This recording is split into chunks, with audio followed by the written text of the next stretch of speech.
Welcome to the Virtual Center for the Study of the Constitution and Civic Responsibility, an ongoing inquiry into American political origins and evolving institutions.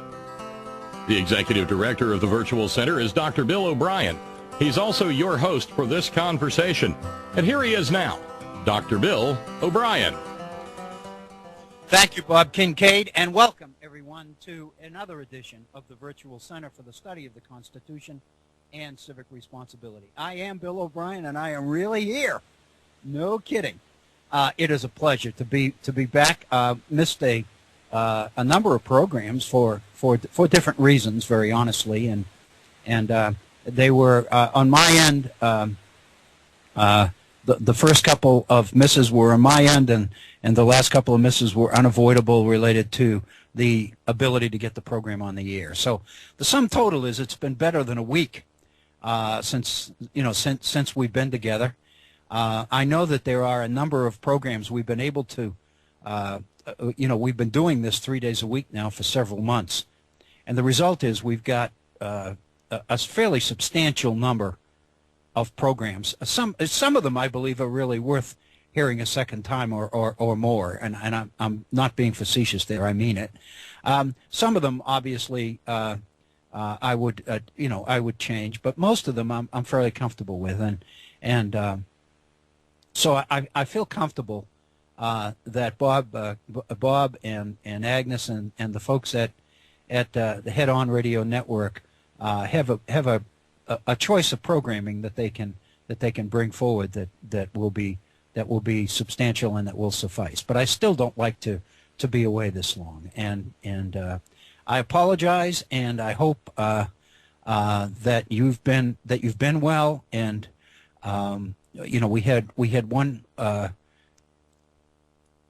trying to remember which week is which now. I think, as I remember, last week was Thanksgiving, wasn't it? So we've not been together since before Thanksgiving. So I hope everybody did have a wonderful holiday. And Thanksgiving is kind of the adult holiday. It's it's kind of a stress-free holiday in a lot of ways. I know that there's a constant debate going on about how accurate our approach to Thanksgiving is, and how unfair it is to Native Americans and all the rest of it. But if you look at the holiday in contrast to other holidays in this 21st century society of ours, you begin to realize that it appears that many of them, for one reason or another, seem to come with a little bit of stress. Thanksgiving, on the other hand, seems to be the one holiday where that is not as evident. It's a period where each of us, in our own way, gives thanks and expresses good wishes and goodwill, and engages in fellowship with others, and it's, in that sense, it's a very positive, delightful time of year. And I hope that your day was enjoyable. Mine was. It was very quiet, very simple, just the way Wilma and I wanted it. And we thoroughly enjoyed it. We cooked together. I didn't do anything. I didn't do any damage. Of course, I didn't do a whole lot, to be very honest with you. I just kind of sat there and gave moral support for the most part. But anyway, I didn't mess it up, and so consequently, I felt like I had a little bit of to do with what was a delicious meal, and we thoroughly enjoyed it. Thoroughly enjoyed the together time, and I really think that's what it's really all about. Anyway, I think the turkey is the equivalent. That's the instrument that brings people who care about each other together and causes them to realize how much they really do care about each other. And I think that's kind of important for everybody to touch base with once in a while. I do invite you to give us a call and participate actively in our program. We have had a number of calls recently, and I solicit them. I thank the people who were kind enough to share their thoughts with us. I invite you to do the same. We do have a phone number. The area code is 304, and the number is 658-3333. That's area code 304-658-3333. That number will get you directly into our Head On Radio Network studios, It'll just take a moment, and we'll get you on the air. You do not have to identify yourself. You can give just a first name, something so that we can exchange pleasantries back and forth. If you choose, it doesn't even have to be your real first name. That's your call. But we welcome you, and we welcome your ideas. And the very fact that you listen to the Head On Radio Network says a lot about you, and it kind of indicates that if you have ideas or thoughts or considerations or suggestions or observations about what we're talking about at the moment or other things related to the Constitution of the United States, the fact that you're tuned into this network kind of says that you've probably got something that all of us would want to and need to hear. And I think that's terrific, and I would love to hear from you. If you'd like to email me directly, my personal email address is waobrien906@gmail.com. That's waobrien906, no punctuation, all one word, @gmail.com. I want to acknowledge an email. I don't want to deal with it yet because I'm still reading it. It's an extensive one, but our teacher from Texas, Betsy, sent me just an incredible email about psychological damage to elementary children in the Texas schools, at least in this one school. And the person that wrote it wrote, it's a letter. It's not a letter of complaint. It was to the legislature in the state about some of the things. And I thought, as I read a portion of it. I skimmed it. Then I went back and started to read the whole thing, and I didn't quite finish it. And really, I want to basically dwell and reflect upon some of the issues involved in it. But basically, the idea I took from it that the letter to the senator was not written from a hostile perspective at all. I got the feeling that much of what the letter addresses is at least the suggestion is that it's inadvertent. It's an unwitting result or an indirect result of efforts to try to improve performance on standardized tests. But it talks about some of the strategies being adopted in order to make sure that elementary children do well on these tests. And the suggestion is that the stress that this is creating on youngsters, and we're talking 6- and 7-year-olds, is doing serious damage, and people need to be aware of it. On the other hand, the problem that I think is clearly pointed out in this email is that it's working. The fact of the matter is the performance of some of these schools has improved dramatically. So this strategy does improve efficiency and performance on the exams. But of course, the question being raised is at what cost? And I'd like to deal with it here on the Head On Radio Network and on the Virtual Center, because not only is education a real issue with me, it's something I am very, very interested in and take very seriously. But I think it's something that all of us are interested in and all of us take seriously. And there's no question that education within our frame of politics, within our political system, within our republic, if you will, education plays a critical role. It has so many effects in so many different areas that it seems to me anything that's happening in the field of education is something that has all sorts of implications about American society, about American politics, about the nature of the political system, about the health of the republic, about the extent to which social mobility is really a reality in our society. There was a report I caught on TV yesterday, I believe it was on CBS, which suggested that a recent study indicated that social mobility we have reached the point where social mobility was much more of a reality in Europe than it is in the United States. That's incredible, because the United States of America from the very get-go has prided itself on the extent to which it offers man a new opportunity, a second chance, if you will. And to think that there are things happening in our society, some of them we know about, some of them we've talked about, but that there are things going on in our society which is making social mobility less possible in our society, and is causing people to seriously reflect on the fact that for the first time in our history, surveys, research is suggesting that American adults are beginning to believe that their standard of living is going to be better than, rather than lower than, the next generation. Their children are probably not going to experience the same level of quality of life that they did.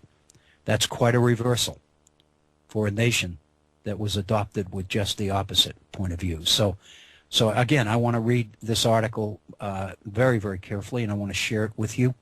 I want to thank Betsy for sending it to me. And I didn't want to wait until we had a chance, because I know after today we won't get back together again until the first of next week.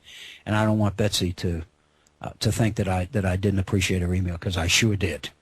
It's pretty powerful. A couple of things that, I've been kind of chomping at the bit because it's been so long since we've been together.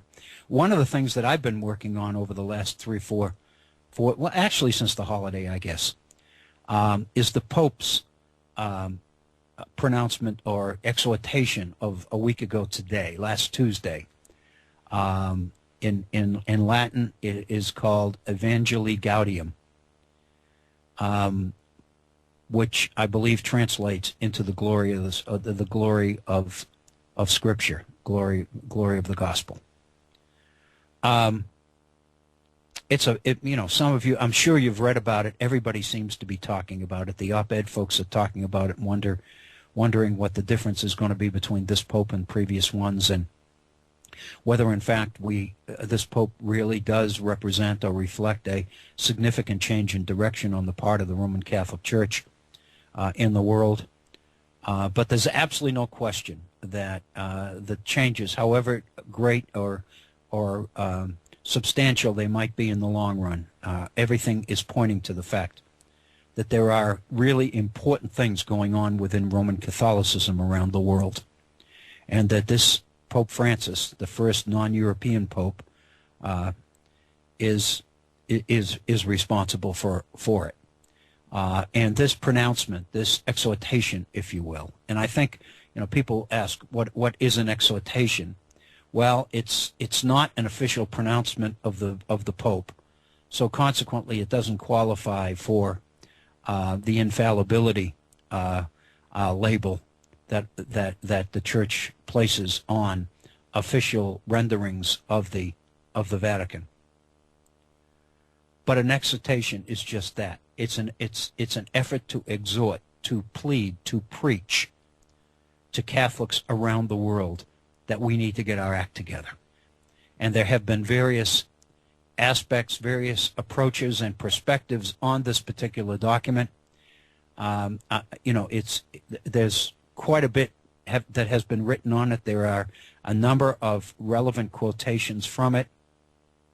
Obviously, most of the attention is being focused on that part of the document which focuses on trickle-down economics,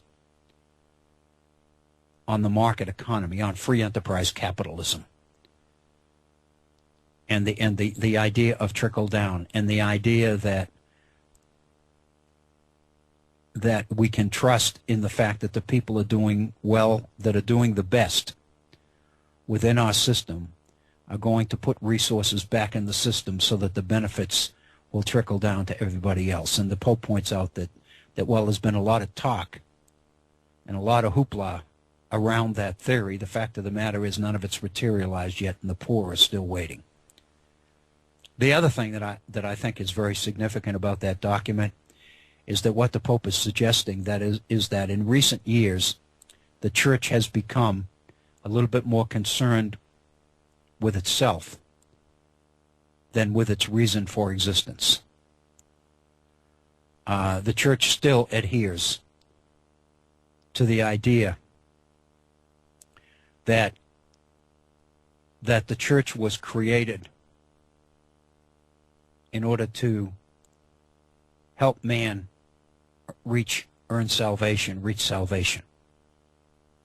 The purpose of the church was to support and abet salvation of individual souls. It was not to build an institution which became so large and so wealthy that its number one priority became protecting itself. And I think it's very clear in the reading that I've done so far on this document that the Pope is really taking issue with those who would argue that protection and shielding the church from negative publicity and from challenges from the outside is the most important thing that Catholics can do. The idea that the church has ceased to be a means to a more important end, and to many people has become an end in itself, is a major focus of the Pope's attention and attack in this document.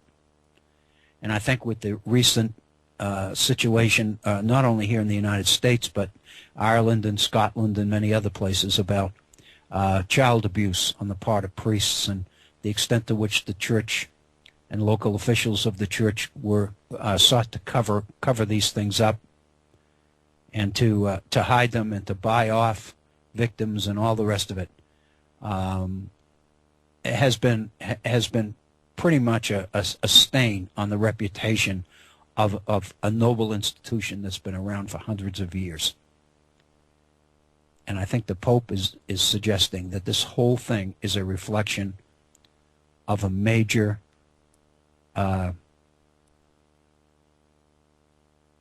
change in priorities. That, to be very blunt about it, that in recent years the church's priorities have pretty much become screwed up on the part of a lot of people. Yeah, I've talked to a number of people who, I talked to one person today who made the point that he grew up Catholic, but he said, I'm as much Jewish as I am Catholic because I haven't been there for years, but I got to be honest with you, this Pope is tempting me to go back. And I think that's the way a lot of people feel, because what he's saying is what a lot of people thought the church was all about anyway. And so it's a pretty exciting document. And I've been doing quite a bit of reading on it, and I've pulled a number of paragraphs from it. I'd like to spend some serious time here at the Virtual Center looking at it, because I think it's very significant. It raises questions about morality. It raises issues of right and wrong. It raises issues about humanity, about the nobility of each of us. It raises very, very serious issues and serious questions. And I'd like to get into those. So that's one of the areas that I've been looking at over the last 3 or 4 days, and kind of chomping at the bit to get back together with you so that we could get into that. As many of you know, I'm teaching a class, and we're just finishing up. In fact, Friday is our last class meeting, and then our final exam for the semester is next week, midweek Wednesday. And I have taken the liberty, and I appreciate the fact that that's what I'm doing, but I've taken the liberty of sharing an awful lot of what's been going on in that class with you here at the Virtual Center. And part of the reason is because it's happening. I mean, it's something that I'm involved in and I've been preparing for, and I've been doing work with, and various other things. So it seems to fit. More important than that, one of the things I've begun to realize, and one of the reasons I was so excited about the concept of the Virtual Center in the first place, is because I've begun to appreciate over the years just how significant and how important the Constitution is to our republic. And the more I read and think about the teaching of American history, the more I began to appreciate the extent to which our founding documents and the intent and the values and the ideals of our founders offer us so much in terms of understanding and appreciation. One of the things I've learned, I think it humbles us At least it humbles me. Because one of the things that I've begun to appreciate is the degree to which the founders were letting us in on an awful lot of things so long ago, and we just wouldn't look. We just didn't see. And we blundered around, and we continue to make the same mistakes over and over again. And then when you go back and look at the founders, you begin to see that many of them flagged many of these issues. They saw these things coming, and they warned us that we needed to be prepared for them. I guess what I'm saying is, as the years have gone on, I've become more appreciative than I was before of the wisdom of the founders and the wisdom of what they created. Their intent and their ideals and their values and their assumptions. And yes, their education. One of the most exciting things that I've seen in recent years as I've been really mining the primary documents, going back to the sources. One of the things that I've noticed is the extent to which these people, right before our very eyes, are learning and thinking and reflecting and evaluating and changing. And consequently, things that people used to think were contradictions in the founders, and the tendency, of course, when you're dealing with people who are in politics in whatever era, the thinking is that if a person changes his position on issues, then that means probably that they're just playing politics and there was really nothing sincere in their positions in the first place. That's not fair. And it's downright wrong in a lot of cases. What I find instead, which is very encouraging, is that as you read these people's positions on issues as the months and the years go by, you will begin to appreciate the fact that there's growth going on. There's insight happening. There's appreciation and understanding going on, and it's reflected in the positions that these people take on key issues. I find it, just giving one quick example here before we go where I wanted to spend most of our time today. One example of that we've mentioned it, I've mentioned it numerous times, and I know callers have mentioned it as well, is the extent to which the movement towards the Constitution in the mid and late 1780s reflects an appreciation on the part of many of the founders that the idealism and the optimism with which they went through the independence movement in the 1770s was a little bit misplaced. People really began to realize and believe that they had been overly optimistic about the ability of the citizenry to govern themselves, and that it was going to be necessary to make the kinds of political changes that were going to establish a little bit of stability in the system, rather than leave it vulnerable to the changing priorities of majorities. And as long as power was located on the state level, these kinds of changes and movements back and forth were bound to happen. In Madison's Vices of the American Political System, one of the vices that he speaks to eloquently, I think, is the multiplicity of state laws and the extent to which well-written, well-thought-out constitutional documents drafted at the time of independence in 1776 and immediately thereafter were subjected to so many amendments and so many changes and so many elections that new people came in and they didn't like the law that was passed by the last legislature, so they rescinded it and replaced it with another law which basically takes the state, in this case the state, in a different direction on that issue. And Madison points out that the result of that is that state constitutions became so long, so cumbersome, and so internally contradictory within themselves that most people had no idea what the law was. They couldn't support their constitutions because they became so long and so contradictory and so cumbersome that people didn't even know what was in them anymore. And so consequently, Madison believed that something had to be done in order to replace that kind of instability with a degree of security and stability, so people would know from day to day what the law was and what was supposed to happen and what wasn't supposed to happen. And of course, Madison believes that the only way you can do that is to put power far enough away from the ability of the people to get control of it that they can't effect those kinds of changes on a regular basis. It's not easy. So consequently, power or sovereignty is shifted from the state level to the national level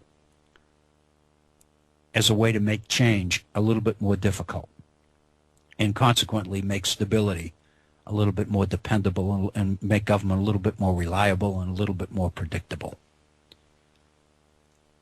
My point here is that I find this not at all critical. I find this very encouraging and very enlightening, because it's, first of all, I find it very encouraging to realize that so many people had this kind of faith in people's ability to govern themselves. And I also find it encouraging to realize that when things aren't going the way people hope they would go, they don't just abandon the whole system, throw out the baby with the bathwater, so to speak, but they begin to look for ways to fix it and make it work. And so consequently, many of these people, the so-called founders, find themselves taking positions on issues which are somewhat contradictory to positions they had taken 5 and 10 years earlier. And while many people are very critical of that fact,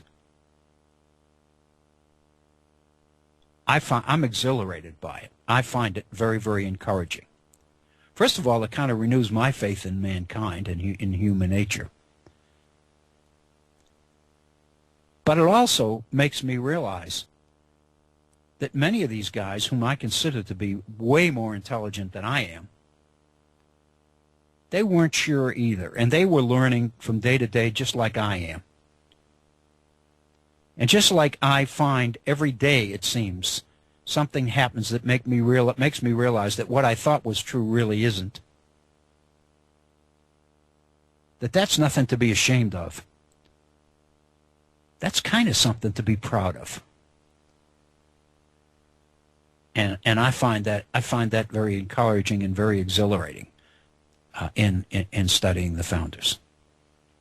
Anyway, the point, back to the course. My whole approach in this particular course, then, has been my hope that I would be able to translate or transfer some of this appreciation for the founders and what they gave us to students. While we covered the material that the syllabus required for the course, which was a survey course from the pre-independence period all the way up through the end of the Civil War and the emergence of Reconstruction after the assassination of Abraham Lincoln. That's the syllabus. And we looked at all the major content. The Constitution and the Confederation period and the Washington administration, the Jefferson administration, the Louisiana Purchase and the Compromise of 1850 and the Kansas-Nebraska Act and Dred Scott and the very controversial election of Lincoln in 1860 and all the rest of it. And we touched all the right bases. But my real agenda was not so much to downplay the content as much as it was to upplay, if that's a word, or play up the contributions of the founders and an appreciation for the human aspects of what's going on. The attitude that people had towards other people. The way that the people looked at society. The way that different levels and classes of people looked at each other. The way that men and women saw each other. The way that people looked at families and the role and the responsibilities of husbands and wives and what it meant to be a parent and what raising children in this world really meant. And these people wrestled with these questions, the same kinds of questions that we wrestle with today. You know, there's no question, for example, that one of the things when we talk about all the stuff about education, there's no question that one of the things that we're seeing in today's world, and it makes many of us very uncomfortable, some more than others, but I think all of us are a little bit uncomfortable with it, is the extent to which more and more we're seeing the state reluctantly assuming more and more responsibility for things that parents used to be responsible for. Because the reality is, if you look at many of our classrooms today, an increasing proportion of children no longer come from two-parent homes. As much as I love to watch on Me TV, Leave It to Beaver, the world of the beaver is gone.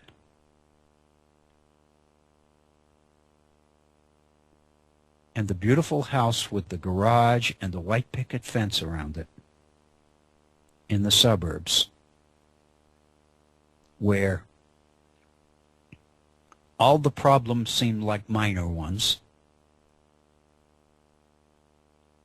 where the breadwinner in the family always wears a suit, where June the homemaker is always dressed to the nines. She's ready to go out at a moment's notice to dinner.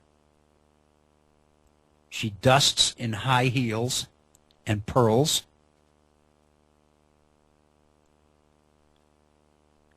And Ward regularly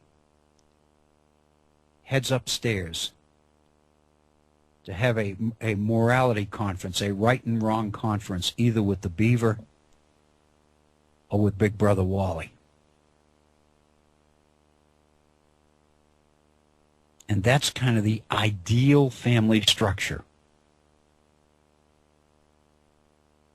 That was an objective at one point in America's history, but clearly doesn't really exist for most kids anymore.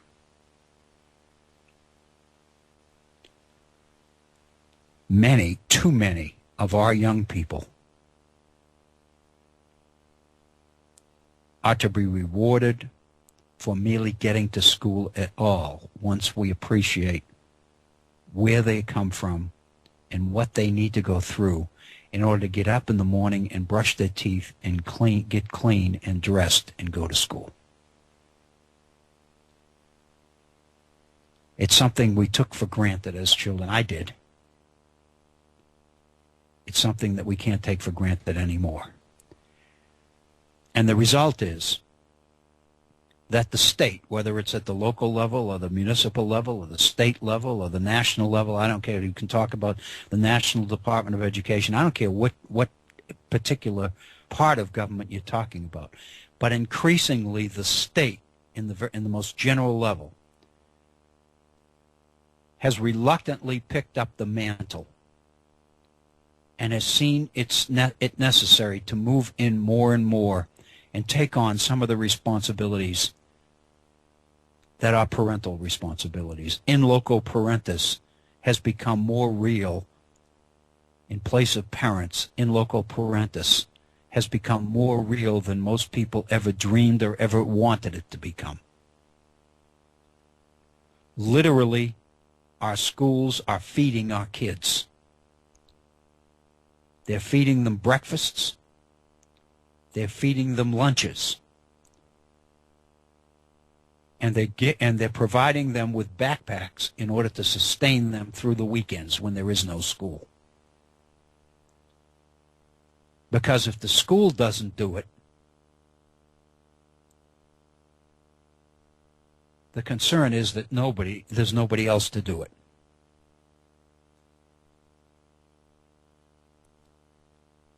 And so, you know, it seems to me that I love to watch Leave It to Beaver. I love the stories. I love the message. I love the moral messages at the end. I am absolutely in awe of the teachers that these people have. They are so dedicated. But the fact of the matter is, as much as we wish that the world were that way, the fact of the matter is, it isn't anymore.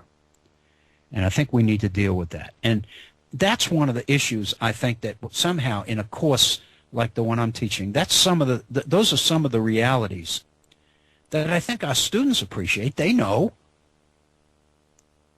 And it seems to me we need to find a way to incorporate them into the way we deal with American history. In other words, how people looked at the world, what they saw as their problems, what they saw the role of the family being, the way they looked at the future, the way they thought about planning and the next generation and getting ahead and being successful and being responsible and fulfilling the expectations and the responsibilities of being good parents, and all of those things are very, very important. And if you make that effort, it seems to me that students are much better able to get their arms around some of these more complicated issues, which are no longer so distant and so foreign that they really don't have any meaning to anybody. Anyway, let me get to, we've just gone beyond the bottom of our first hour, and I wanted to give you some idea of some. I think that this is wonderful, and I wanted to I've been using it now for 7 or 8 years since I came across this about 10 years ago, and I've been using it, and I'm very, very willing. I'm not in any way trying to pass this off as my own.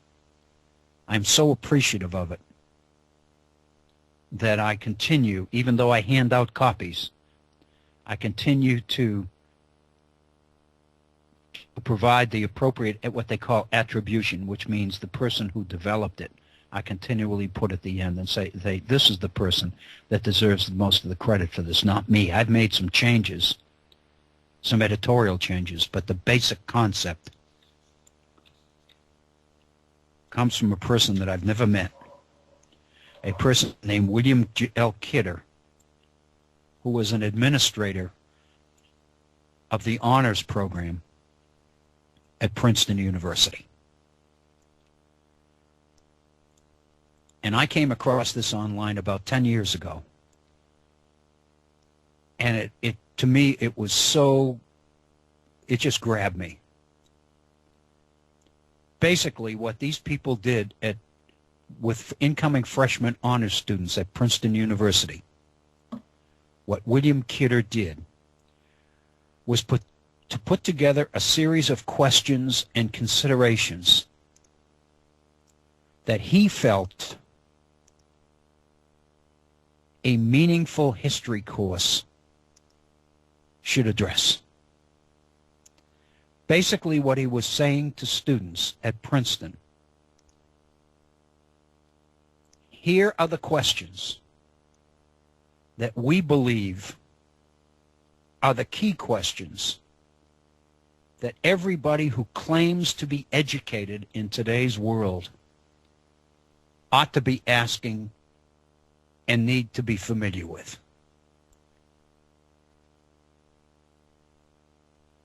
They are the kinds of questions that are not amenable to short answers.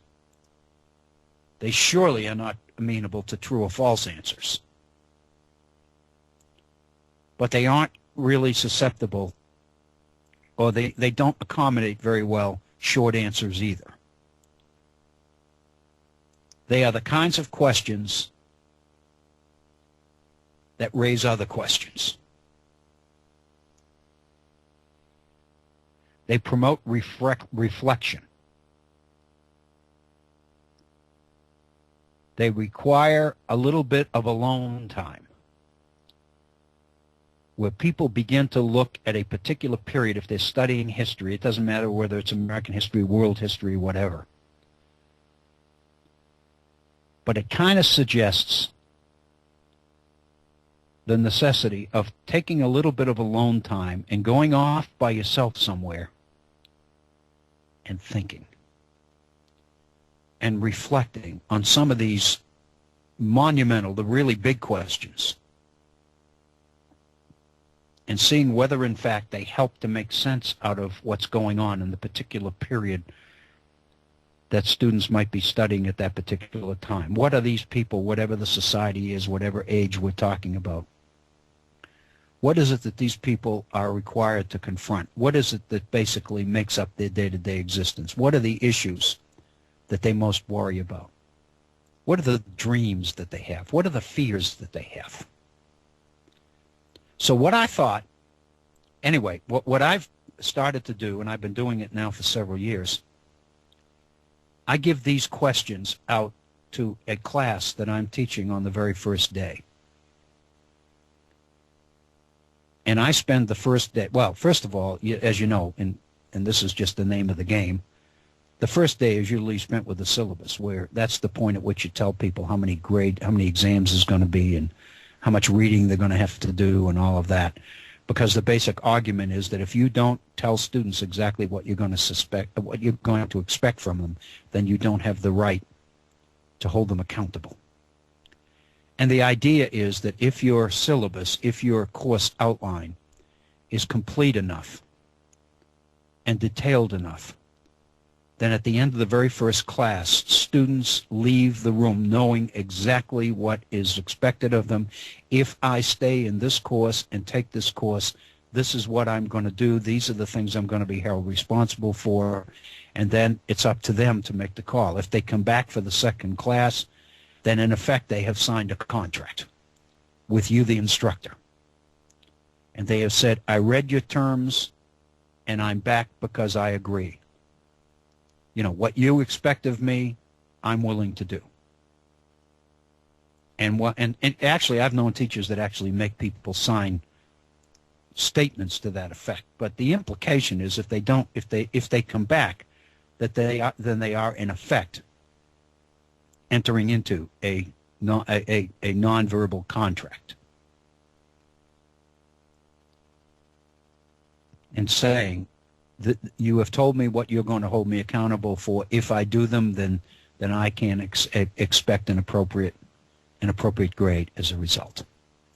So that's always the first class, and that's always a little bit difficult because students are trying to size up instructors, and instructors are trying to get a sense of what this semester is going to be like and what these students are going to be like. And everybody's kind of moving a little bit carefully and a little bit suspiciously on the first day. So what I like to do is I like to mix up the first day, and I give these questions. And I guess probably, to be honest with you, they probably intimidate students. And, you know, some students are going to say, boy, this is really going to be way out and abstract. I don't know if I want to get into anything this involved. And that's fine if they don't. But generally, I try to present the questions in ways which make if students who've never seen them before appreciate them a little bit. But the trick is,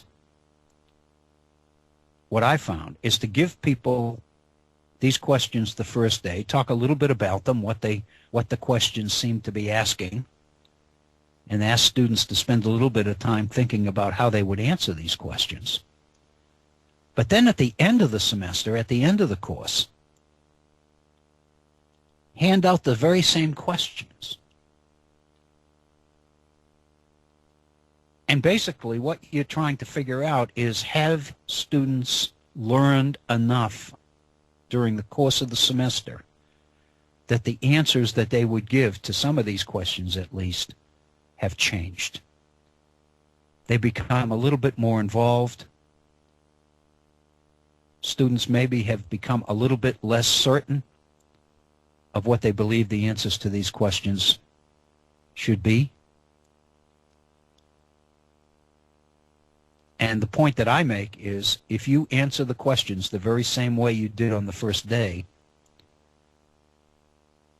then realistically, the semester hasn't really accomplished that much for you. And if that's happened, then that's my fault.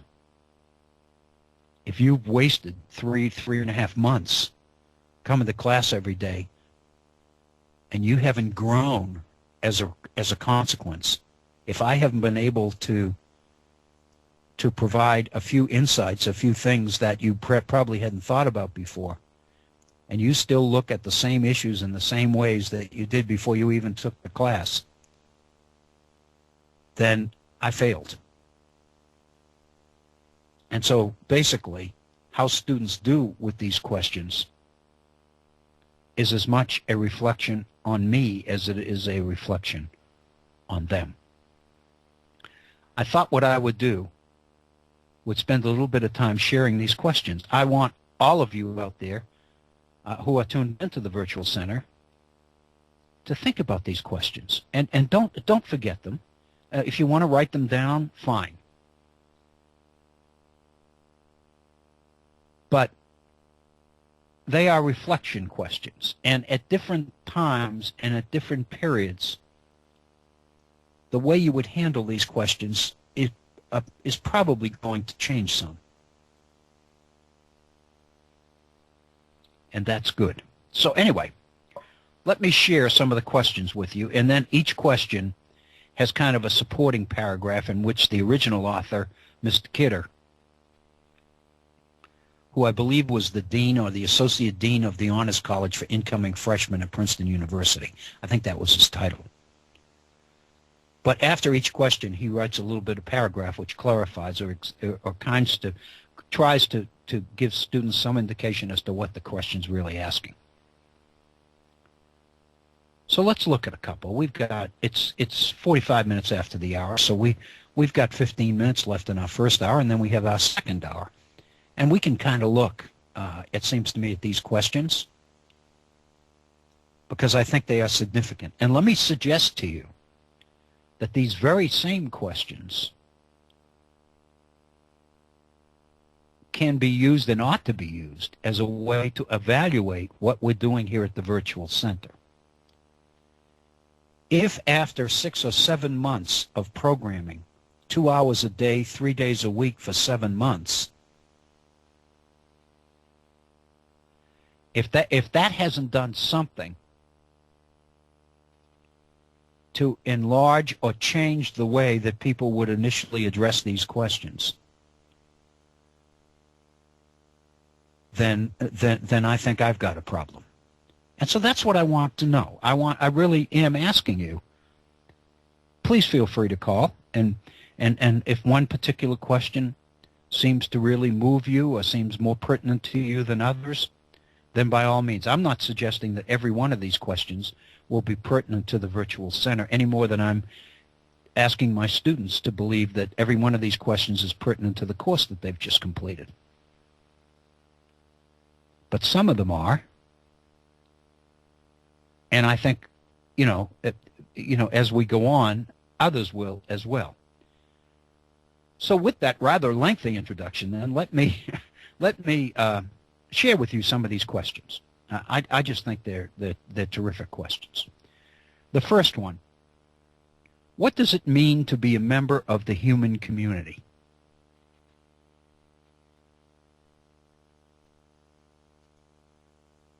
What does it mean to be human? What does it mean to be human in a world where you're living and rubbing shoulders on a day-to-day basis with other people in the same community who are also human?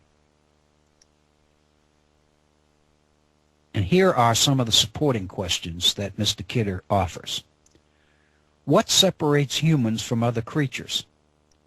both as individuals and as groups.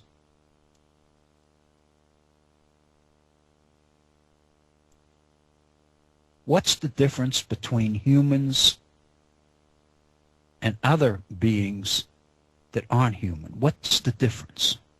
I think some of us obviously would have an immediate answer to that. Then the next question, is there more to being human than what the textbooks tell us? What does it mean to be human? What characteristics are unique to humans? Are there some characteristics that some people have that make them more human than other people? Is it possible that some people are more human than other people? If you believe that to be true, then it seems to me you're almost forced to confront the question, what are the characteristics of being human? If some people have more of them than others, then what are they? What's good about being human? Is there anything bad about being human? I mean, I've heard people say all the time, oh, I would love to be a cuddly little teddy bear or a little kitten or something like that. And if I wasn't human, I wouldn't have all these responsibilities and all these worries, and I wouldn't have all this stress, and I wouldn't have so many people dependent on me and all these other things. I could just kind of get up when I want and go to bed when I want and eat what I want and drink what I want and play as long as I want and all of these other things. I mean, we've all heard people say those kinds of things. So the first question then is, what does it actually mean to be a member of the human community? It's one thing to focus on what being human is all about. But then the question is, does that even become more complicated once you take a group of human beings and require them to live together? What does it mean to be a member of the human community? That's the first question. It seems to me that, if you think about that, you can go in a number of different directions. Second question, what is the best environment for humans?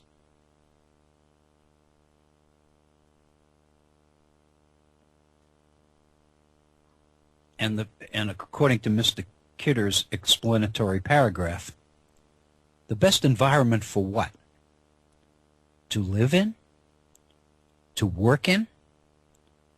To conquer? To create?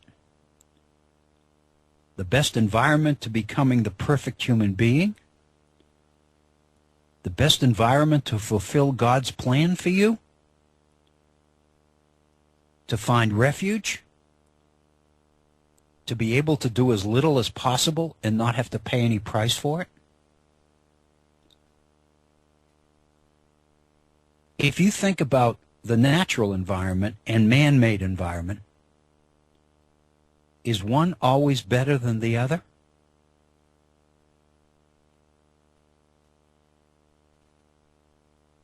I'm reminded of Tom Sawyer. And there's a point in Tom Sawyer, in Twain's Tom Sawyer, early on in the book,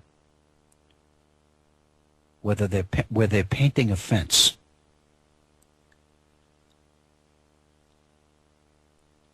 And Huck looks over the fence into the front window of the house. And he sees an absolutely gorgeous vase filled with flowers. And he immediately starts to imagine what all of this multiplicity of colors and shapes smells like. And his thinking is, I wonder what if you could go in there and smell what would they smell like? What does that mix smell like? And then a little bit later on, we find out that the flowers are artificial, and that there's no aroma at all. I don't know how many of you have experienced the fact that even today when we buy fresh flowers, the aroma that many of us grew up with is no longer there. You sniff the flowers in vain to find an aroma.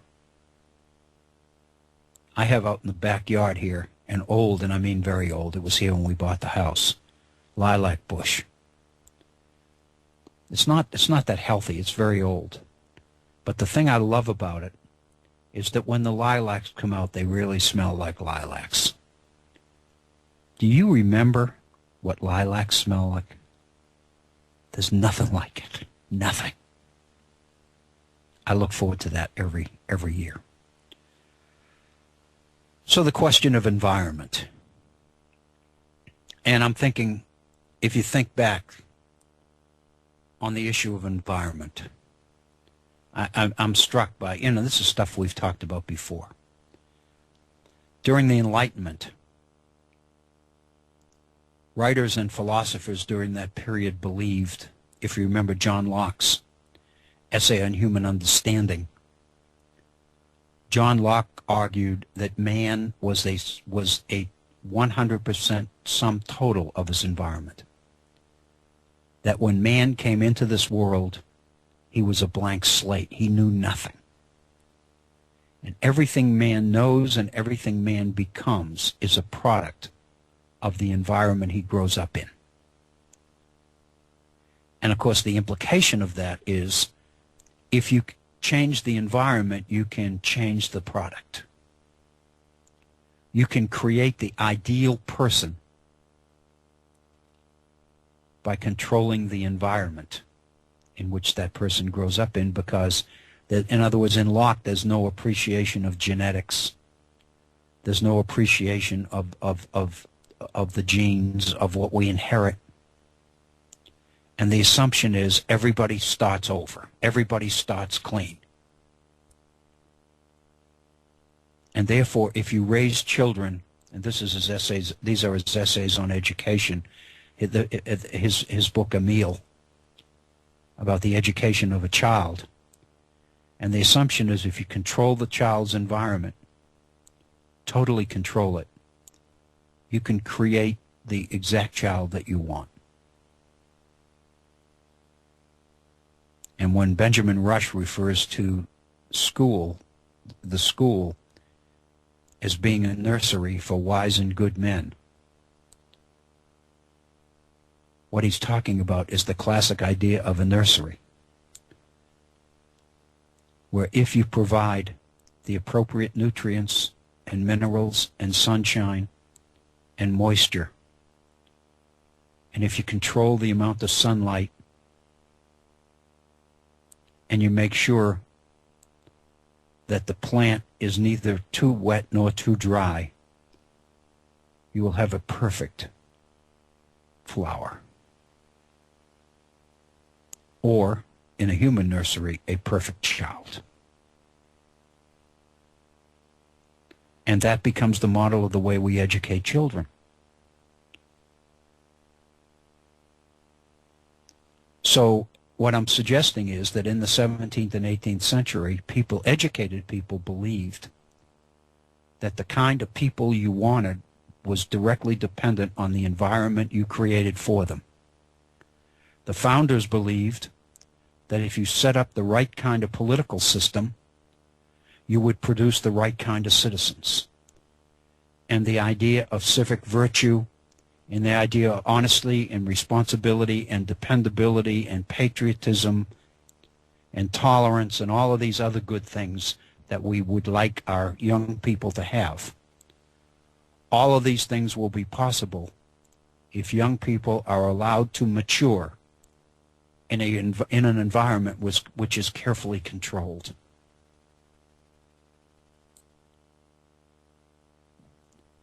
We're 1 minute from the top of the hour, so we can continue with these after, but let me just make a comment here. We've only looked at 2 questions so far. What does it mean to be a member of the human community, and what is the best environment for humans? And already you can begin to see how you can take these issues and go in so many different directions. And what we can appreciate is throughout history, people have disagreed and believed they knew the answers to these questions and acted appropriately. So if you look at what they did with an appreciation of what they were trying to accomplish by what they did, then you can use these questions as ways to inform behavior of people in our past. You can begin to understand why people did what they did and what they hoped to accomplish as a result of it. So if you like, I've read these questions so many times over the years, and we've gone through two, and I can't wait to get to the rest because I just think this is very, very exciting. Anyway, we've reached the top of our hour. It's 5 p.m. here in the East on this Wednesday, and it is the 4th of December. And after a brief break, we will be back here at the Virtual Center. So thank you for tuning in, and please stay with us. After a short break, we'll be right back. Thank you, Bob Kincaid, and welcome to our second hour here on this Wednesday afternoon, the 4th day of December. I am Bill O'Brien. This is the Virtual Center, and we are so glad to be with you today. I appreciate our time together so very much. I hope that what we are doing, I hope this every day, what we are doing is something that you find worthwhile and valuable and worthy of the time that you have agreed to devote to us here at the Virtual Center. I appreciate it. I take it very, very seriously. It's a responsibility that I do not take lightly. I know that it's a responsibility that Bob Kincaid and the folks at the Head On Radio Network don't take lightly either. So I really appreciate your willingness to give us portions of your valuable time. I encourage you to participate in our program. What we're talking about today, very honestly, in looking at these questions, are basically questions intended and designed to promote and provoke conversation and thought and reflection and conversation. And I look forward to hearing from you. The phone number we have is area code 304-658-3333. That's 304-658-3333. My personal email address, if you'd like to communicate with me directly on some of these things, is waobrien906@gmail.com. waobrien906@gmail.com. We started to look at a series of questions. There are 10, which William Kidder put together. He was a freshman counselor or advisor at the Honors College at Princeton University.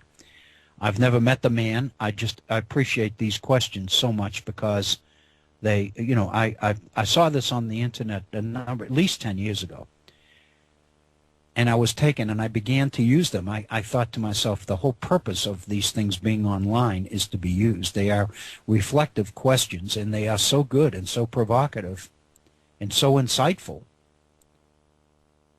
that I have made, editorial changes in them, but I have not changed the substance. I haven't really taken issue with any of the questions.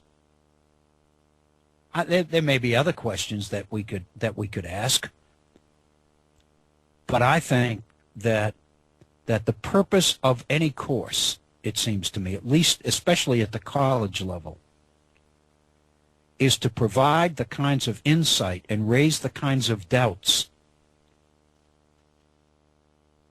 that would cause serious reflection on some of these issues. For most youngsters, for most people coming to college, these are questions that students haven't really thought about before. So to introduce them at the beginning of the college experience and then to revisit them later in the college experience as a way to determine whether good things might have happened in the interim is a strategy that I adopted a number of years ago, as I've continued to use because I think it's very valuable. Not only is it valuable for assessing what has happened in the lives, in the education of students over the course of a semester or a year? But it's also a way for me to measure the effectiveness of what I've tried to do. And if students, as I say, if students answer these questions the same way at the end of the term as they did at the beginning, then obviously I've kind of wasted their time, haven't I? At least I look at it that way. And I realize there are all sorts of other issues that come in. There are all sorts of variables that come into play here. I appreciate that, how serious students are, and you know, and their focus on grades and all the other things that play into this. But if you took every one of those things seriously and try to address them, you'd be like a pinball in a pinball machine. You'd just be bouncing from one pillar to the other. So it seems to me much easier to just not worry about any of those things and just deal with this as if you were dealing with the abstract. You're just sitting down having a conversation with each individual student, and you're asking for reflections, and you're exchanging perspectives and ideas on some of what I think are very, very profound questions. Excuse me. The first two questions we looked at just prior to the top of our first hour: what does it mean to be a member of the human community? And what is the best environment for humans? And we talked a little bit about each of those. The third question in this series: how does one measure a good life?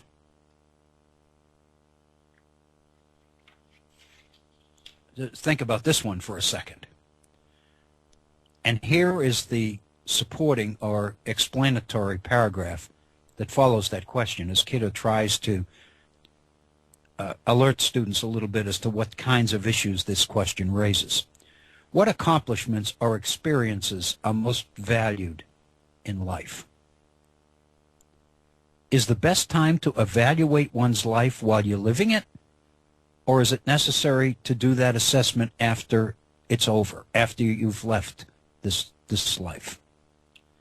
Does that mean that only those who come after us can make the call on whether our life has been worthwhile? What constitutes a great life?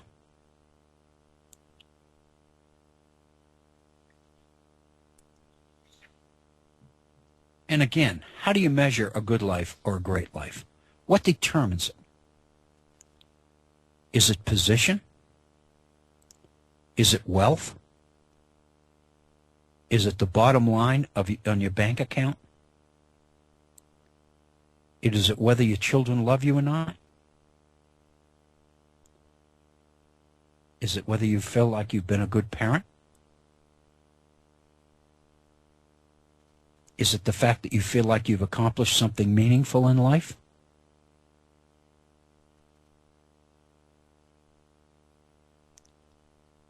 Is it the fact that you've accumulated things?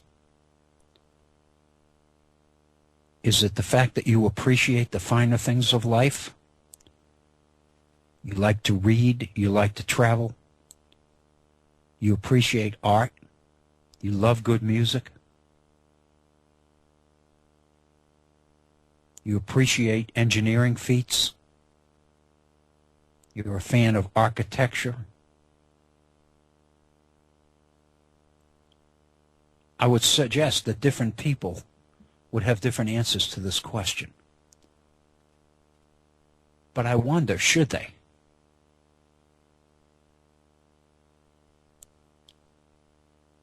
Is it, when you say what constitutes a good life, is the answer to that question so random that different people are going to give different answers and that's okay? Or ought there to be similar answers?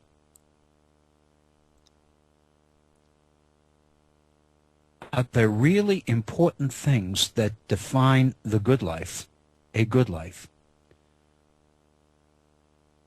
that all of us should appreciate?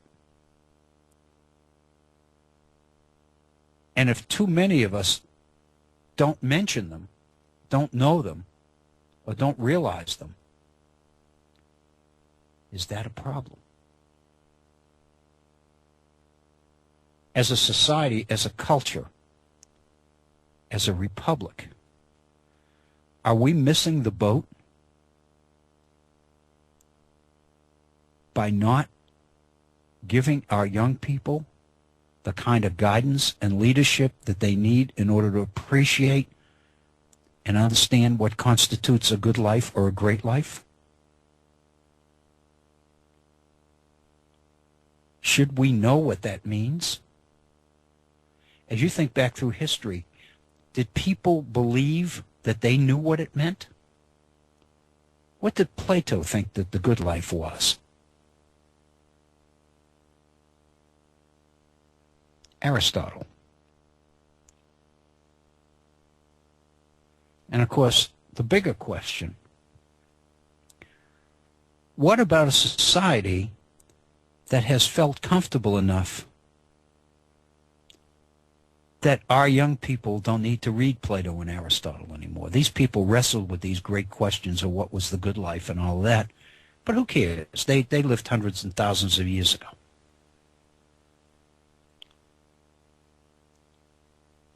Should we be proud of that? That we've come so far that we don't need to worry about how these people addressed these kinds of questions before? Or should we apologize for it? Wow. Number 4, how does technology affect our humanity?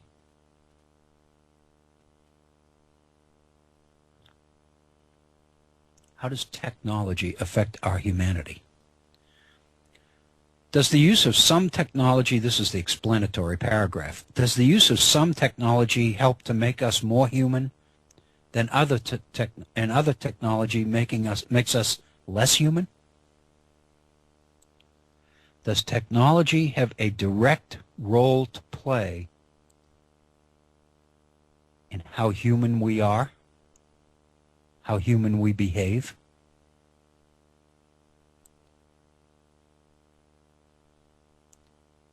Is there technology that can make us more human and other technology that can make us less human? Can technology dehumanize us?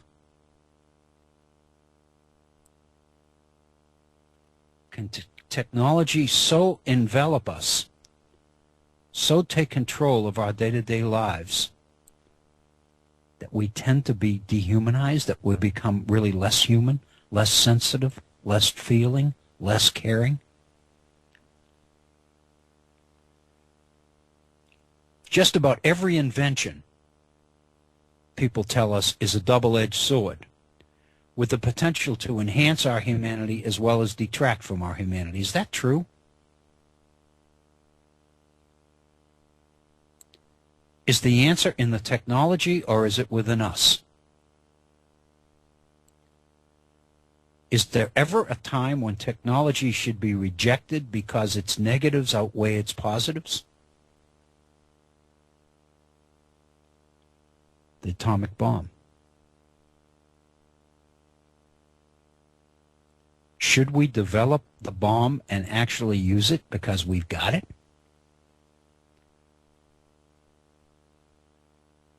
Or does what we've learned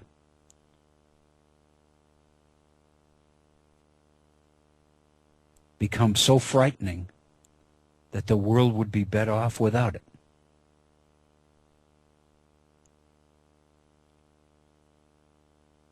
So far, we've not been willing to make that call. Or have we? There are probably some areas where technology has been consciously rejected because of the negatives it promises. And then finally, are there some people who are better able to make those kinds of calls than others? Who? How? Are there certain people that are more qualified to make these decisions than other people? Or are these the kinds of decisions that every one of us has a responsibility to make rather than look to others to make them for us.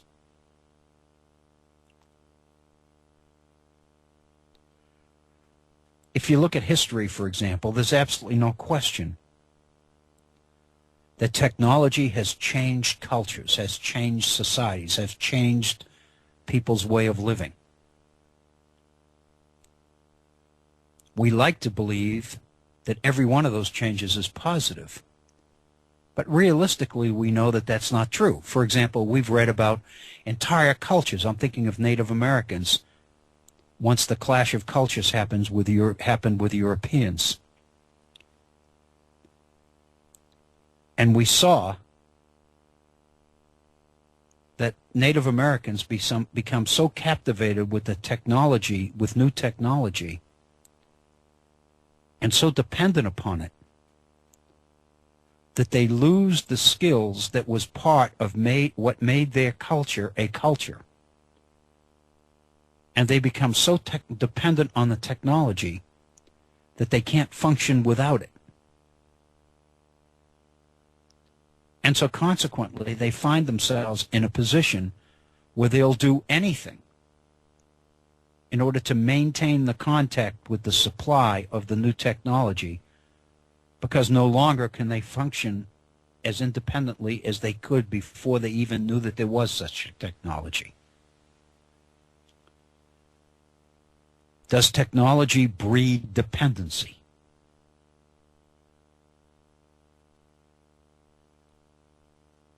Does technology play a role in the previous question, which is determining what constitutes a good life or a great life? Should it? Should changing technology play a role in the definition and identification of what's important in life? For many people, it does. Should it? And if it shouldn't, then what does that say about what constitutes a good life? If it's independent of, rather than dependent on, technology and change. I think that question raises a number of serious questions as well. The fifth question in this series, what does it mean to have power? And this one, I think, is something that I found this in previous semesters with students. This is one that students can get their arms around. This is one that is a little bit less abstract for some people than the others. I don't think it is. I think it has its own set of abstractions, but this is one that students can sink their teeth into. At least this is what I found. So the kinds of support questions to make this question meaningful: what does it mean to have power? What are the sources of that power? What could or should be done with power? What are the advantages and the disadvantages of having power? Are there rights and opportunities that come with power? Are there responsibilities that come with power?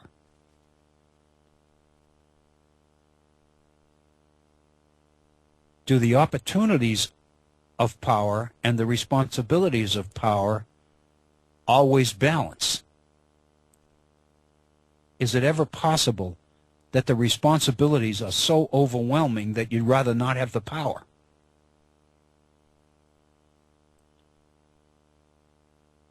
What are the limits of power?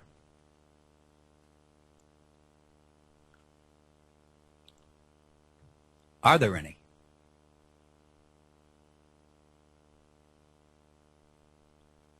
If there are they well known? Does everybody know what they are and everybody agrees about them? Should these limits be stipulated in law? Are these limits just part of tradition? Are there mechanisms in place for fixing a problem if power is being abused? Is there a means for enforcement? Thomas Jefferson, in the Declaration of Independence, made the point that government, in order to be legitimate, had to exercise power that was limited, that was expressly limited to the protection of people's unalienable rights. And whenever government overstepped those limits, it violated the contract that government had with the people who created it. And that meant that the people had the right to dismiss that government and to create a new government that would live up to the terms of the contract. Jefferson, in the Declaration of Independence, was justifying revolution.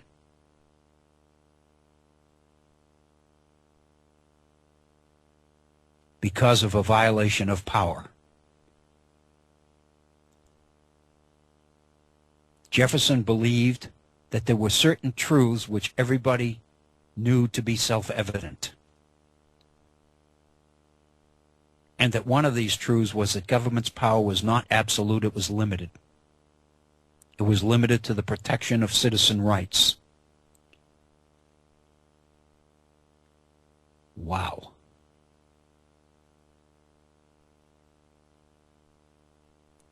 Many of us spend our lives pursuing power or running away from it.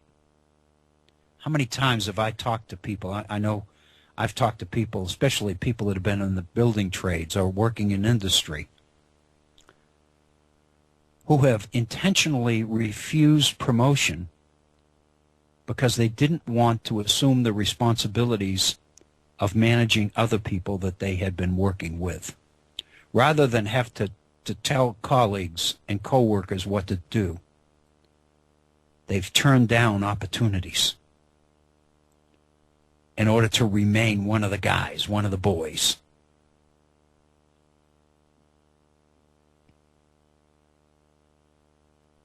So these questions are real.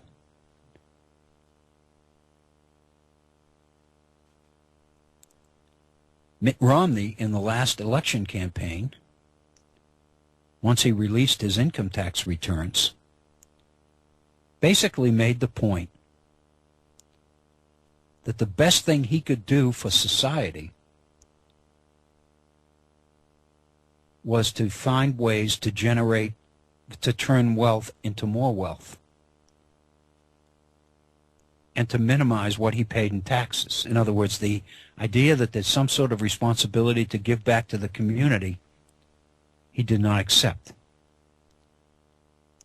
Yet we hear today from people like Ted Turner and Warren Buffett and Bill Gates,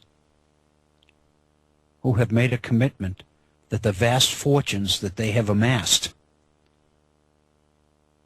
will be turned back to the community at large. And that's their responsibility as successful people, is to give back.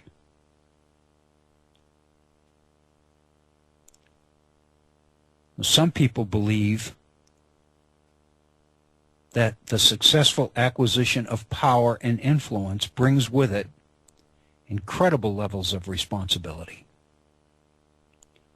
while others are able to continue to keep separate the acquisition of power and the assuming of the responsibilities that go with it. What do you think?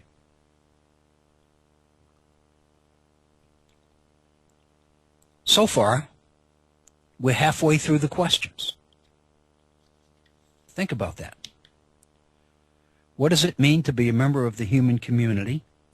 What is the best environment for humans? How does one measure the good life? How does technology affect our humanity? What does it mean to have power? Wow.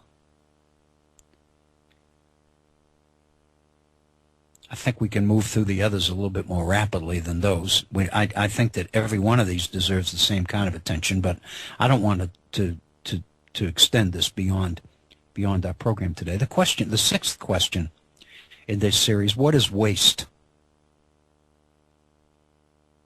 And the explanation here is you can look at this environmentally in the sense of wasting something of value or something that is discarded as a byproduct of some activity.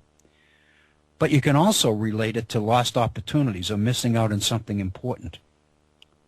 Are there other kinds of waste? Wasted opportunities. Wasted lives. Wasted experiences.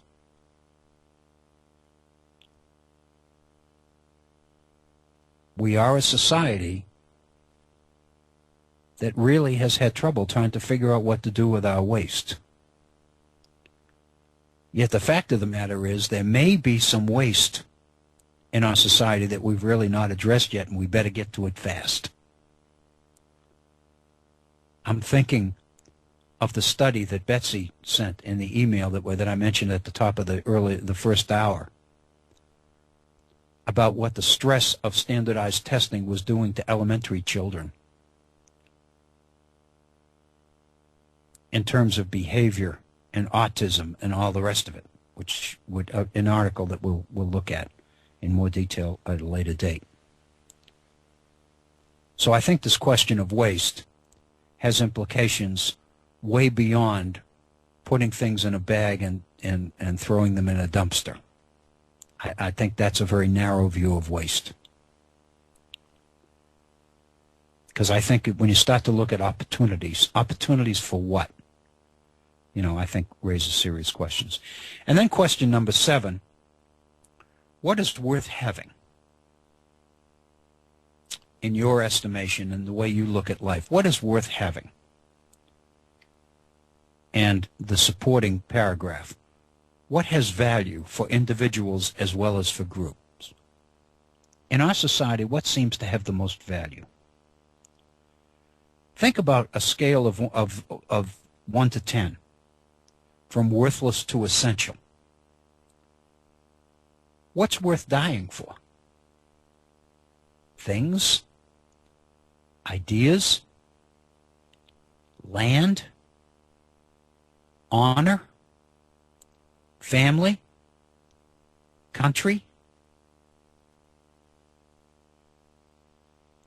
What about the difference between tangibles and intangibles? Are the things worth having the tangibles or the intangibles? How do people separate ends from means, or do they? Back to the Pope.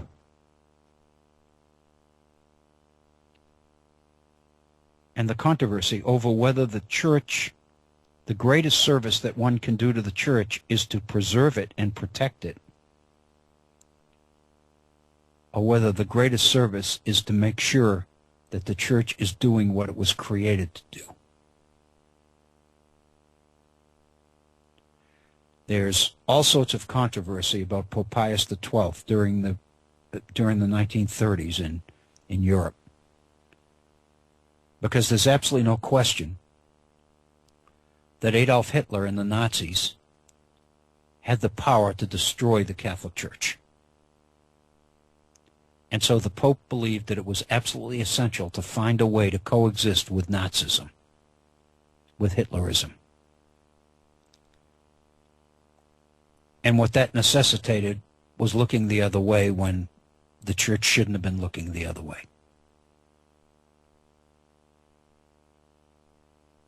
Pope Pius XII has been criticized for doing that and has suggested that in doing so he was really confounding and confusing the difference between the ends of the church, the goals of the church, the reasons for its existence. It was created to do something.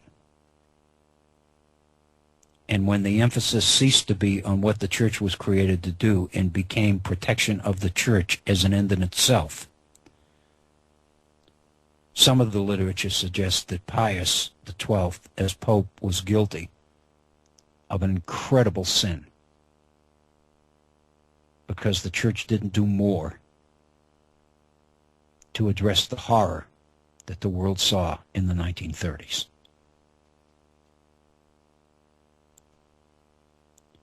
So it seems to me that in weighing and making decisions as to what's worth having, we constantly need to raise the question about means and ends.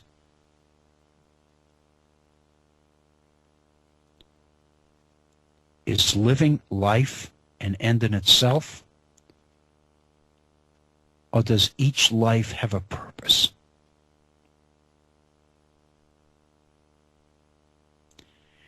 And if it does have a purpose, is there meaning to a culture which is committed to finding ways to give people the opportunities to reach that purpose?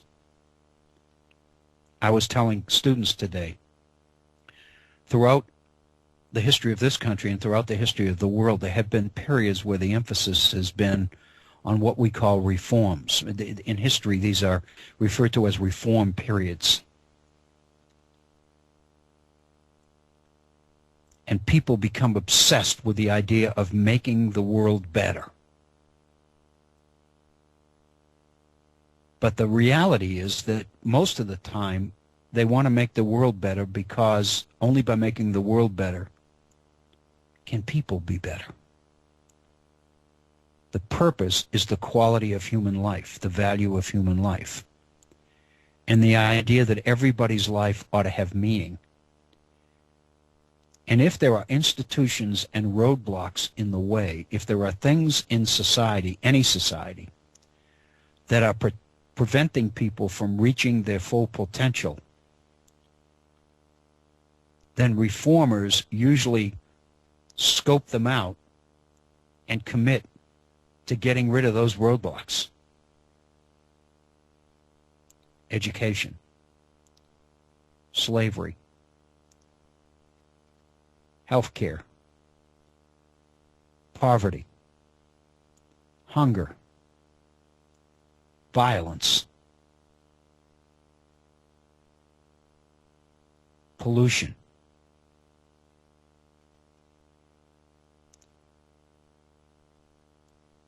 What drives the reformer is that every one of these things stands in the way of human potential.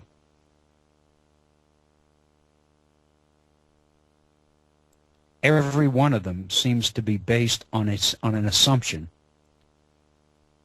that there is purpose to every life, and that people should not spend their lives trying to survive against obstacles that can be removed or fixed. Obstacles which are preventing people from reaching that potential. And that's why they become reformers.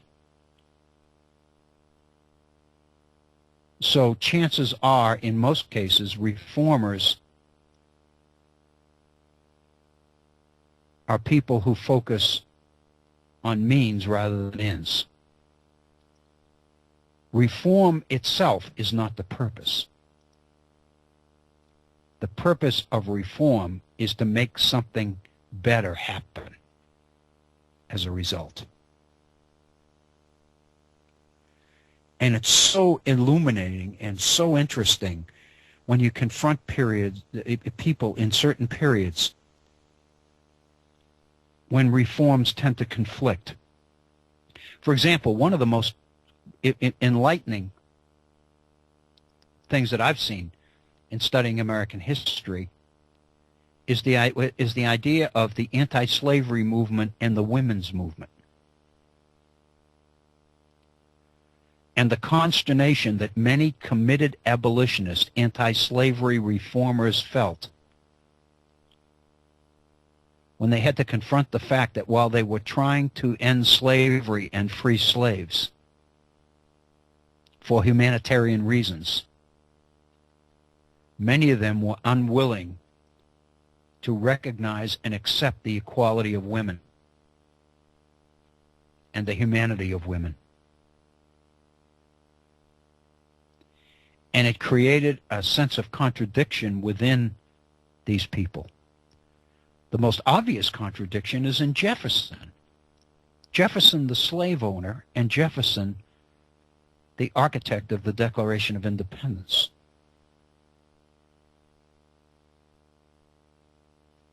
That's a classic example, it seems to me,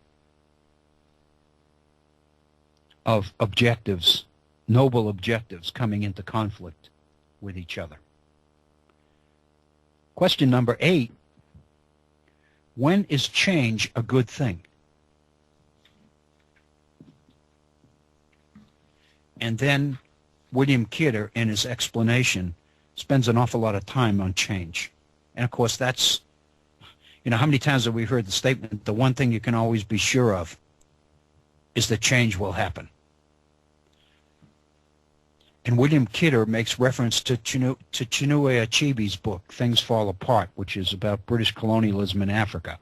Achebe just passed away last year. I think it was last year, I remember. But this book is internationally known. A book called Things Fall Apart. And he's writing about Africa, and he's writing about British colonialism there. And Kidder says that we know that when change comes to Eumorphia, which is the imaginary place that things fall apart takes place in, some people benefit and adapt to change, yet others become obsolete due to their inability to change or adapt to new situations. The whole idea of adaptation, people's willingness to adjust and to adapt to new circumstances. Question. When does it happen that refusing to adapt is the right thing to do? Is there ever a situation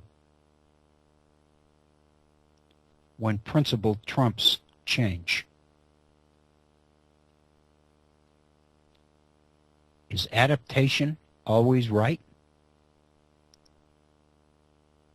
The purpose of adaptation is to be able to get along and go on. Because many of us realize that if we don't adapt, if we don't adjust, we'll be left by the side of the road, or we'll be trampled upon. So the only way that we can continue is to adapt. But then the question becomes, what is it we're adapting to? Is it something that violates our principles of what we believe to be the most important things in life? Are those negotiable? And we get into the major philosophical conflict that continues to go on generation after generation. The difference between relativism and absolutism. Those people who believe that there are absolute rights and wrongs and goods and bads.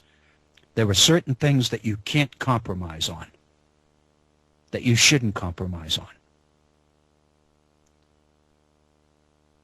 And the criticism that many of these folks who subscribe to that have of contemporary society, because so many people are willing to look at the circumstances.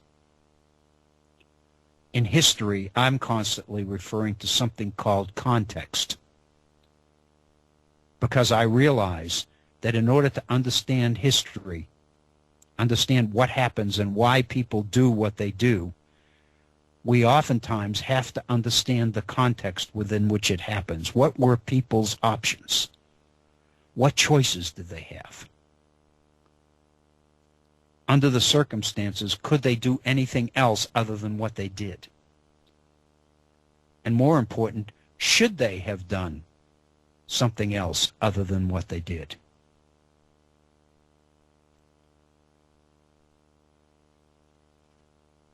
And so raising the questions constantly about when is adaptation called for,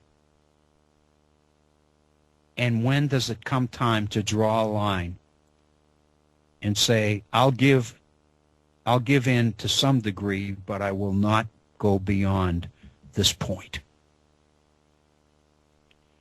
Is that something that people ought to be credited for, or is it something that people should be criticized for?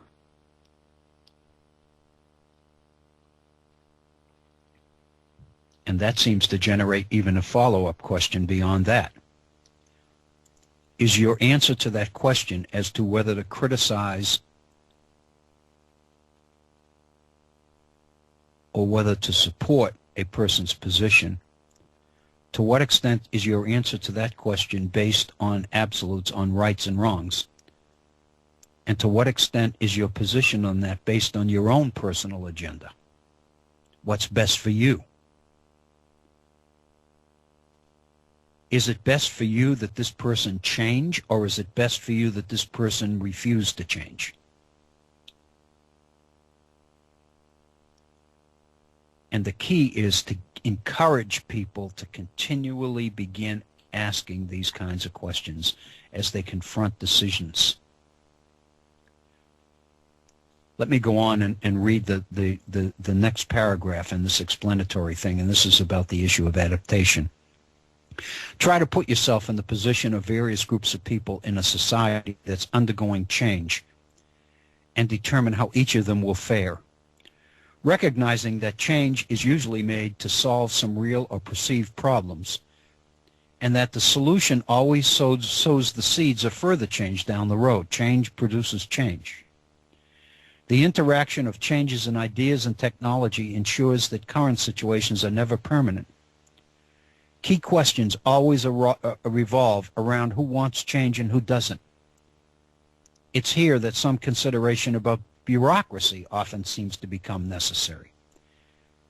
Because by definition, bureaucrats who may have gotten into the position they're in because of the kinds of change they're supposed to be implementing,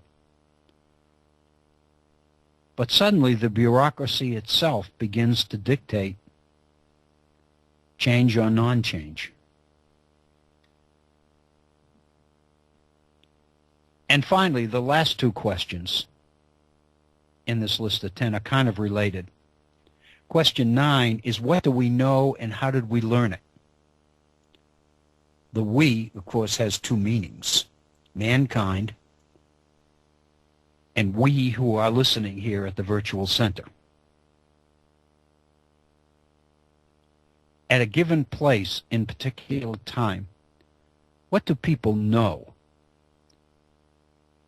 Or is it belief about science, religion, politics, the universe, economics, technology, etc.?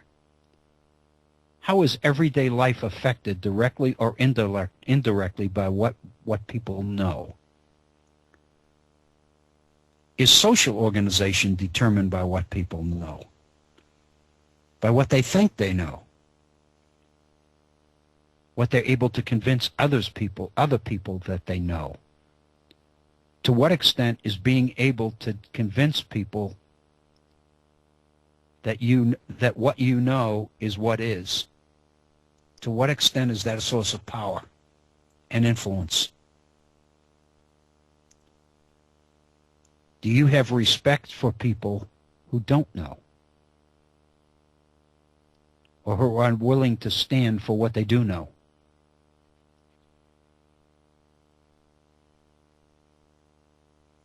Or who are willing to deny the reality of what they know? I'm thinking of Galileo, where he's brought up on charges before the church because his research with his telescope has caused him to support a challenge to the church's position that the earth is the center of the universe. Galileo knows that that's not true. But the church's position is, you've got to recant on this. We demand that you surrender what you know for what we want you to believe. We want you to continue to perpetuate an untruth. And Galileo agrees to do that. So the question, how do we know and how do we learn it? Do we know it because we have faith in the people who tell us?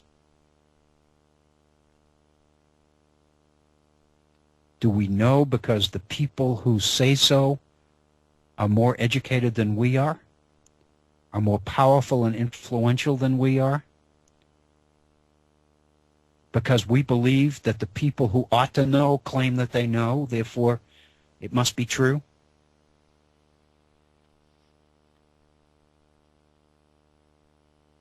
Do I believe that I'm not capable as a person of knowing, but relying instead on other people to tell me what's true and what's not true? Do we know something because it's in a particular book, and if it's not there, we don't know it, it can't be true? Thinking of the Bible. And then the 10th question, which is kind of related to that, what don't we know? Are there things that we should know but we don't? What would have to happen in order for us to know it? Is it even possible to know what we don't know? Are there things that we don't know that we really feel like we ought to know? And then the question, what are the chances of knowing them?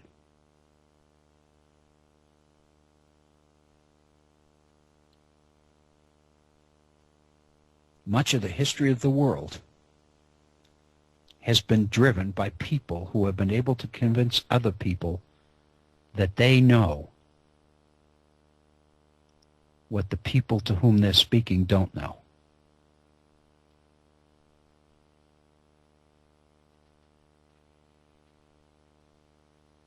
Moses came down from the mountain with 2 tablets.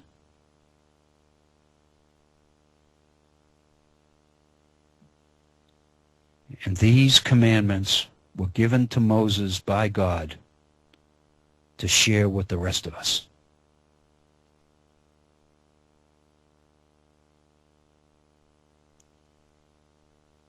How do we know that that's true?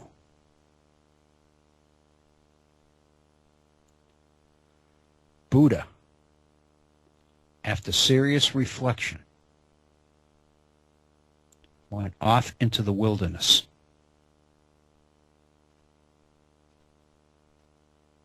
and came back with the answers.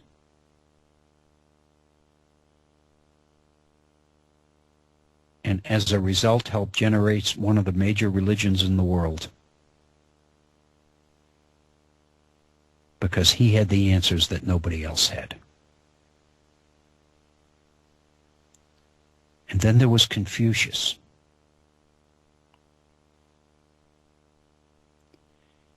And then there was Muhammad.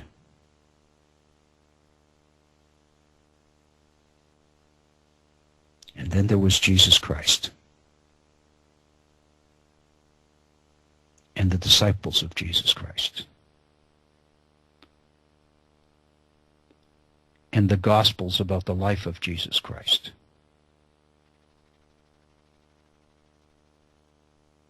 And the realization that for hundreds of years people have focused on the Gospels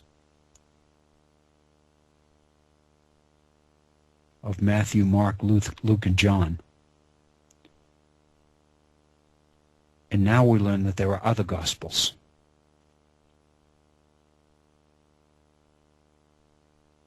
That most people didn't know about and weren't even told existed.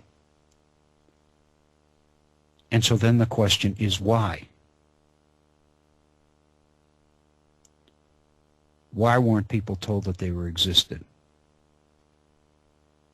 Did the church have an interest in suppressing these other Gospels? Why? If the Gospels were written years after the death of Jesus Christ, how accurate and real are they? How much of what they say is subjective rather than objective?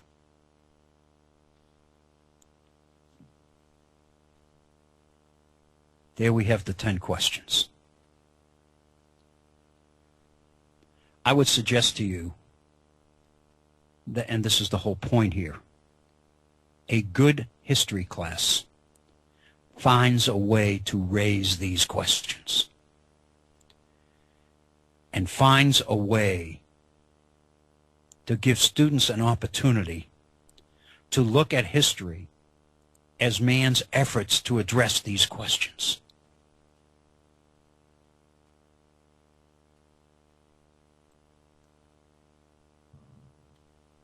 We'll return to this, but we only have a few minutes left in today's program.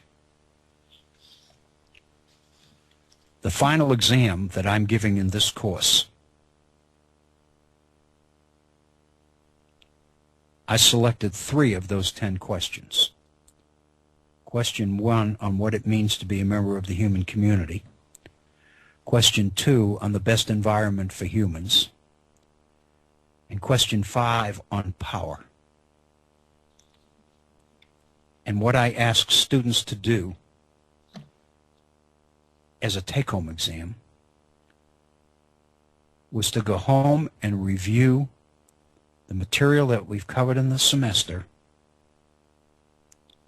and use these questions, these 3 questions, as ways to organize and inform themselves about some of the particular issues that we raised in this course. And then to select one of the questions, I didn't care which one of the 3, and use that question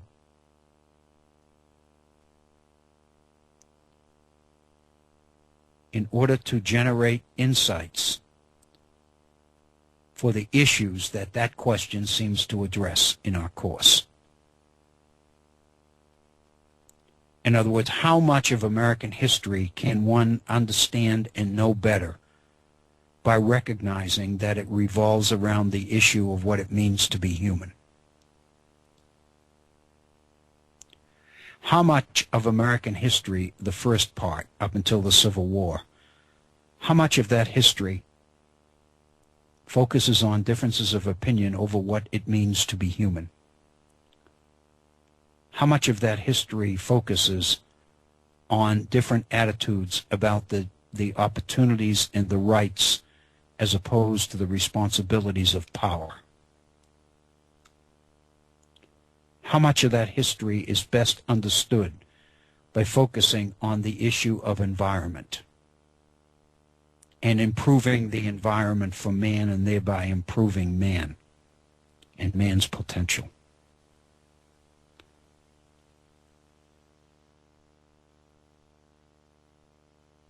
So that's my final exam. It's obviously a take-home.